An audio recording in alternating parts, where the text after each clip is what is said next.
ভারত বাংলাদেশের বিরুদ্ধে প্রচারণা চালিয়ে যাচ্ছে, সতর্ক থাকা উচিত বলেছে মির্জা ফখরুল। বিএনপির মহাসচিব মির্জা ফখরুল ইসলাম আলমগীর বলেছেন, ভারত বাংলাদেশের বিরুদ্ধে প্রচারণা চালিয়েই যাচ্ছে, এই বিষয়ে আমাদের সতর্ক থাকা উচিত। তা না হলে জাতি হিসেবে আমরা অনেক বড় বিপদের সম্মুখীন হব। আজ সকাল 10টার দিকে ঠাকুরগাঁও শহরের কালীবাড়ি এলাকায় নিজ বাসভবনে সাংবাদিকদের সঙ্গে আলাপকালে তিনি এ মন্তব্য করেন। মির্জা ফখরুল ইসলাম আলমগীর বলেন, সামাজিক যোগাযোগ মাধ্যমের সঙ্গে যেমন ভালো কাজের সম্পর্ক আছে, তেমনি ভয়ঙ্কর কাজেরও সম্পর্ক আছে। এখন সামাজিক যোগাযোগ মাধ্যমে একটি প্রবণতা শুরু হয়েছে। বাংলাদেশের যে অর্জন, সেটা ধ্বংস করার জন্য কিছু ব্যক্তি সুনির্দিষ্টভাবে চেষ্টা করে যাচ্ছে। এই বিষয়ে আমাদের সতর্ক হতে হবে। আমরা এই মুহূর্তে আরও একটি বিপর্যয় গ্রহণ করতে পারবো না। আমাদের মাথার উপরে বিপদ আছে। ফ্যাসিবাদের প্রধান হোতা ভারতে অবস্থান করছেন। ভারত কিন্তু বাংলাদেশের বিরুদ্ধে একটা প্রচারণা চালিয়েই যাচ্ছে। এই বিষয়ে আমাদের সতর্ক থাকা উচিত বলে মনে করি। না হলে জাতি হিসেবে আমরা অনেক বড় বিপদের সম্মুখীন হব। ফ্যাসিবাদী আওয়ামী লীগ সরকার সফলভাবে জাতিকে বিভক্ত করে ফেলেছে বলে মন্তব্য করে বিএনপির মহাসচিব বলেন, এই বিভক্তিটা দূর করে একটা ঐক্যবদ্ধ জাতি চাই। গণতান্ত্রিক সমাজ ব্যবস্থায় বিভিন্ন মত থাকবে, তবে বাংলাদেশের স্বাধীনতা, সার্বভৌমত্ব, গণতন্ত্র, মানুষের অধিকার, এই মৌলিক বিষয়ে ঐক্য থাকতে হবে। জাতি হিসেবে আমাদের অসহিংসু হলে চলবে না, সহনশীল হতে হবে। 17 বছরের জঞ্জাল সরানো 17 দিনেও সম্ভব না, 17 মাসেও সম্ভব না। তাই এই সরকারকে সময় দিতে হবে। তবে তাদের সবকটি সংস্কারে হাত দেওয়ার খুব বেশি প্রয়োজন নেই। সেটা নির্বাচিত যে পার্লামেন্ট আসবে, সেই পার্লামেন্ট করবে।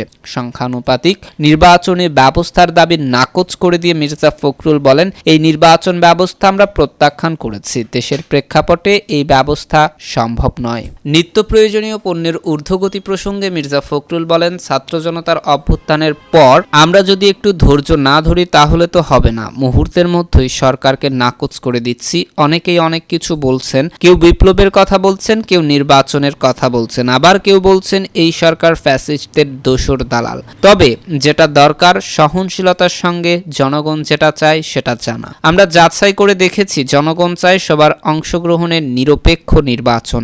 এই নির্বাচনকে সুষ্ঠু করতে যত রকমের সংস্কার দরকার সেটা করা প্রয়োজন বলে আমরা মনে করি। তাই আমরা বলে আসছি, যৌক্তিক সময়ের মধ্যে নির্বাচন দিতে হবে, আর তার রোডম্যাপটা সরকারকে দিতে হবে। অন্তর্বর্তী সরকারে উত্তরাঞ্চল থেকে উপদেষ্টা ফেরার দাবিতে বিক্ষোভ প্রসঙ্গে মির্জা ফখরুল বলেন, এই বিষয়ে মন্তব্য করতে চায় না। এটা অন্তর্বর্তী সরকারের প্রধান উপদেষ্টার এখতিয়ার। তিনি তার মেধা, বুদ্ধি, বিচক্ষণতা দিয়ে তা বিবেচনা করবেন। কোনো সমস্যা থাকলে তা সমাধান করবেন। যদি দেখেন কোথাও কোনো অসামঞ্জস্য হচ্ছে, বৈষম্য হচ্ছে, সেটা তিনি দূর করবেন। আমি এটা তার উপরই ন্যস্ত করতে চাই। তিনি তার কাজের সুবিধার জন্য যাকে নেওয়া দরকার তাকে নেবেন। তবে এই ব্যাপারে সরকারকে সতর্ক ভূমিকা পালন করা উচিত। উপদেষ্টা পদে যাদের নেবেন তারা যেন বিতর্কিত না হন, এই বিষয়টি লক্ষ্য করা উচিত তাদের নিজস্ব স্বার্থে। এ সময় মির্জা ফখরুল ইসলামের পাশে ঠাকুরগাঁও জেলা বিএনপির সাধারণ সম্পাদক মির্জা ফয়সাল আমিন, ঠাকুরগাঁও 3 আসনের সাবেক সংসদ সদস্য জাহিদুর রহমান, পৌর বিএনপি সভাপতি শরীফুল ইসলাম, জেলা বিএনপির যুগ্ম সাধারণ সম্পাদক পয়গাম আলী সহ বিএনপি ও সহযোগী সংগঠনের নেতাকর্মীরা উপস্থিত ছিলেন। এদিকে নির্বাহী কমিটি করেছে বৈষম্য বিরোধী ছাত্র আন্দোলন। থাকবেন যারা। বৈষম্য বিরোধী ছাত্র আন্দোলনের কেন্দ্রীয় সমন্বয়কদের সভায় 3টি বিষয়ে সিদ্ধান্ত নেওয়া হয়েছে। সিদ্ধান্ত অনুযায়ী আগামী 1 সপ্তাহের মধ্যে নির্বাহী কমিটি করতে যাচ্ছে তারা। এছাড়া অর্গানাইজিং টিম গঠন করে দায়িত্ব ভাগ করে নেবেন সমন্বয়কেরা। বুধবার বিকেল 3:30টায় সংগঠনটির কেন্দ্রীয় কার্যালয়ে কেন্দ্রীয় সমন্বয়কদের নিয়ে আয়োজিত সভায় এসব সিদ্ধান্ত নেওয়া হয়েছে। সিদ্ধান্তগুলোর বিষয়ে কালের কণ্ঠকে নিশ্চিত করেছে বৈষম্য বিরোধী ছাত্র আন্দোলনের অন্যতম সমন্বয়ক আব্দুল কাদের। সভার সিদ্ধান্ত অনুযায়ী আগামী 1 সপ্তাহের মধ্যে একটি নির্বাহী কমিটি গঠন করা হবে। আহ্বায়ক কমিটির বাইরে এই কমিটি করা হবে। এই কমিটিতে 20 থেকে 22 জন থাকবে। আব্দুল কাদের জানান, কমিটিতে থাকা ঢাকা বিশ্ববিদ্যালয়ের পাবলিক বিশ্ববিদ্যালয়, 7 কলেজ ও জেলা পর্যায়ে এইখান থেকে 2-1 জন করে প্রতিনিধি থাকবে। তিনি আরও বলেন, এছাড়া একটি অর্গানাইজিং টিম থাকবে, মানে সেল ভিত্তিক ভাগ করে কাজ করা হবে। কে কোন সেলে থাকবে, সাংগঠনিক কি দায়িত্ব পালন করবে, সব এখানে থাকবে। সেলটা এই মাসের মধ্যে গঠন করা হবে। তৃতীয় বিষয় হচ্ছে কমিটি বর্ধিতকরণ, যে অর্গানোগ্রাম করা হয়েছে সেটা বর্ধিত করা হবে এই মাসের মধ্যে। এদিকে ছাত্র জনতার গণ অভ্যুত্থানের 100তম দিন আগামী 15ই নভেম্বর। এই দিন উপলক্ষে নতুন কর্মসূচি গ্রহণ করেছে বৈষম্য বিরোধী ছাত্র আন্দোলন। সভার সিদ্ধান্ত অনুযায়ী 100তম দিন উপলক্ষে বৈষম্য বিরোধী ছাত্র আন্দোলনের সেন্ট্রাল বডি ঢাকায় আহত যারা আছেন তাদের হাসপাতালে গিয়ে খোঁজ খবর নেবে, শহীদ পরিবারের সাথে সাক্ষাৎকার, মত বিনিময়, পরামর্শ করবে। একই সাথে জেলা পর্যায়ে যারা আছে, জেলা প্রতিনিধি, তারা যারা শহীদ পরিবার আছে তাদের সঙ্গে সাক্ষাৎ করবে। এদিকে খালেদা জিয়া ও তারেক রহমানের বিরুদ্ধে আইসিটি মামলা বাতিল। বিএনপি চেয়ারপারসন বেগম খালেদা জিয়া এবং দলের ভারপ্রাপ্ত চেয়ারম্যান তারেক রহমানের বিরুদ্ধে চট্টগ্রামে করা তথ্য ও যোগাযোগ প্রযুক্তি আইনের মামলা বাতিল করেছে হাইকোর্ট। বুধবার বিচারপতি একেএম আসাদুজ্জামান ও বিচারপতি সৈয়দ এনায়েত হোসেনের সমন্বয়ে গঠিত হাইকোর্ট বেঞ্চ এই রায় দেন।